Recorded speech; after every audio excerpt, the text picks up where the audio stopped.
అహీతోపెల్ సంగతి ఏం జరిగిందంటే, సలహా ఇస్తున్నాడు దావీదుకు వ్యతిరేకంగా.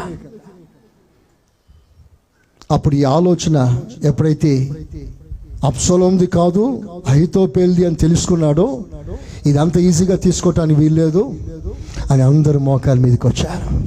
ఇప్పుడు వారందరూ ఏకగ్రీయంగా చేసిన ప్రార్థన, ప్రభా అహీతోపెల్ యొక్క ఆలోచనను చెడగొట్టు నాయనా, తారుమారు చేయనైనా, మార్చేయనైనా అని ప్రార్థన చేస్తే, వారు ప్రార్థన చేసినట్లుగా అతని ఆలోచన క్షణాల్లో దేవుడు మార్చేశాడు, తిప్పికొట్టాడు. ఎప్పుడైతే అహీతోపెలు తనిచ్చిన ఆలోచన నెరవేరలేదు అన్న సంగతి తెలుసుకున్నాడో, వెంటనే ఇంటికెళ్ళి ఫ్యాన్కి తాడేసుకొని మెడకు చుట్టుకొని స్టూల్ నెట్టేసుకున్నాడు, ఉరి వేసుకొని చచ్చిపోయాడు.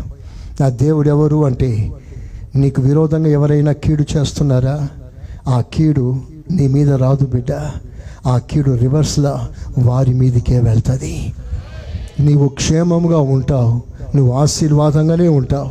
ఎందుకంటే నీ ఇంట సమస్తమును మార్చువాడు దేవుడు ఉన్నాడు. అందరూ చప్పట్లు కొడుతూ దేవుని గణపరుస్తామా?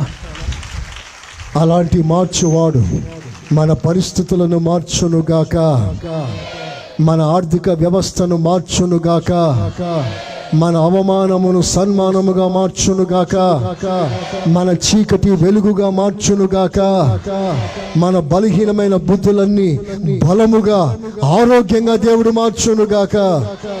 దేవునికి దూరం అయిపోయే పరిస్థితులన్నీ మార్చేసి దేవునికి అతి దగ్గరగా, సమీపముగా, ఆయన ఎద దగ్గర ప్రభు మన స్థానాన్ని నిలబెట్టునుగాక.